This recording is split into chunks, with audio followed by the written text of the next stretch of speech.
नमस्कार। करनाल भैनी खुर्द की अगर हम बात करें तो सुबह काफ़ी जो ग्रामीण हैं वो आईजी दफ्तर में पहुंचे थे अपनी शिकायत को लेकर, और वहीं दूसरी ओर बलजीत सिंह जी हमारे साथ इस वक्त मौजूद हैं।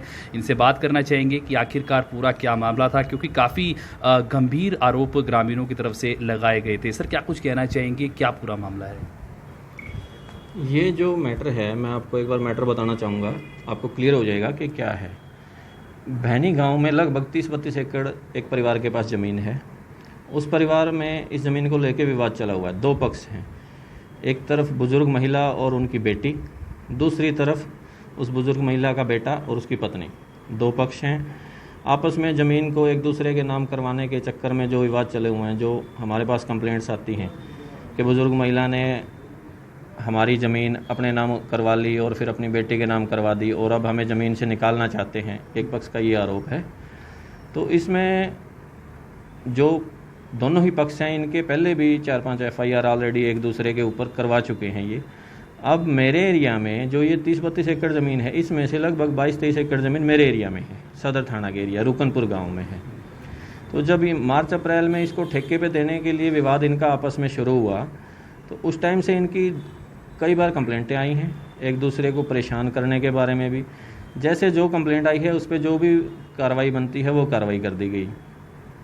अब जो ठेकेदार इस ज़मीन को लिए हुए, जैसे ये जो आपने नाम बताया संदीप उर्फ टिप्पू, इन्होंने भी इस पार्टी की ज़मीन को ठेके पे लिया है, जबकि पूरे गांव को पता है कि ये विवादित ज़मीन है। कोई भी नॉर्मल आदमी विवादित ज़मीन को पैसे दे के ठेके पे नहीं लेता, लेकिन उन्होंने उस ज़मीन को ठेके पे लिया। हमारे पास कंप्लेंट आई कि जो इसमें राहुल है, राहुल की पत्नी की तरफ से कंप्लेंट आई, जो एक पक्ष है, कि जब हम खेत में गए थे तो किसी ने हमें धमकी दी कि जान से मार दिया जाएगा अगर इस ज़मीन पे पैर रखा आप लोगों ने।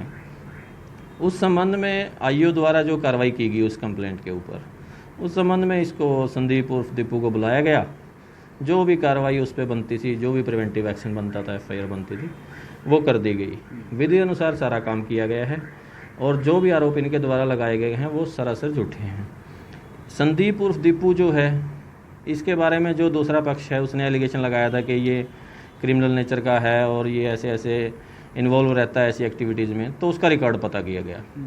पिछले रिकॉर्ड में वो 384 आईपीसी एक्सटॉर्शन में गिरफ्तार हो चुका है, कोर्ट ट्रायल फेस किया है उसने, तो क्रिमिनल रिकॉर्ड भी उसका पाया गया, जैसा कि दूसरे पक्ष ने बताया था। और हमारे द्वारा इसमें जो एफआईआर और जो भी प्रिवेंटिव एक्शन किया गया है वो अकॉर्डिंग टू लॉ किया गया है। इसमें किसी प्रकार की कोई भी ऐसी नहीं की गई कि जो कानून के अनुसार ना किया गया हो। जो आरोप लगाए हैं वो गलत हैं इनके। तो ये सर, ये जो चोट के निशान दिखा रही हैं, तो इस विषय में सर क्या कुछ कहना चाहेंगे? चोट के निशान के बारे में तो देखो, जब वो दिखा रहे हैं तो उनको ही पता है वो कैसे लगी है, क्योंकि जब हमारे पास से वो गए तो उनको कोई चोट के निशान या कुछ ऐसा नहीं था। हमारे आईओ के द्वारा ऐसा कुछ नहीं किया गया जिससे कि इस प्रकार की कोई निशान या कोई मारपीट। वो कानूनी कार्रवाई थी जिसमें उसको प्रिवेंटिव एक्शन के लिए ज़रूरी था, क्योंकि मामला जान से मारने का है, भूमि विवाद है और विवादित भूमि पे वो काबिज होने के लिए, पुलिस पे प्रेशर बनाने के लिए ये चीज़ें कर रहा है। जाहिर सी बात है, जो विवादित ज़मीन पर खड़ा होगा किसी भी तरीके से, कहीं ना कहीं उसकी इंटेंशन आप भी समझते हैं, मैं भी समझता हूँ। तो जब मामला आईजी ऑफिस तक पहुँच चुका है, तो सर इस विषय में मैडम आईजी का क्या कहना है? आईजी साहब ने जो उन्होंने कंप्लेंट दी है, आईजी साहब ने उसकी जांच के लिए डीएसपी साहब को दे दिया है। डीएसपी राजीव जी उसकी जांच कर रहे हैं। डीएसपी राजीव जी को सारे हालात मेरे द्वारा बता भी दिए गए हैं और जांच के दौरान वो सारी चीज़ें क्लियर हो जाएंगी कि ये झूठ बोल रहे हैं, पुलिस पर दबाव बनाने के लिए, दूसरे पक्ष पर दबाव बनाने के लिए, ताकि विवादित भूमि से इनको निकाला ना जाए या ये वहाँ काबिज हो सके। जो भी है वो इनकी नीयत हर कोई जानता है, गांव का हर कोई आदमी यही कहता है कि जब भूमि विवादित है, जब कोई और गांव का उस पर नहीं काम करना चाहता, ठेके पे लेना चाहता, तो ये क्यों ले रहा है ठेके पे, वो चलो इनका इंटरनल मैटर है, उस चीज़ से हमें कुछ नहीं लेना। हमारा कहना ये है कि हमारे पास जितनी भी कंप्लेंट्स जिस भी पक्ष की तरफ से आई हैं उस पर विधि अनुसार बिना देरी किए वो सारी कार्रवाई कर दी गई है। दोनों ही पक्षों की तरफ से लगभग 7-8 एफआईआर एक दूसरे के ऊपर करवाई गई हैं और प्रिवेंटिव एक्शन 107-51 ये भी कई बार इनके किए जा चुके हैं। भूमि विवाद का इनका असल मैटर है।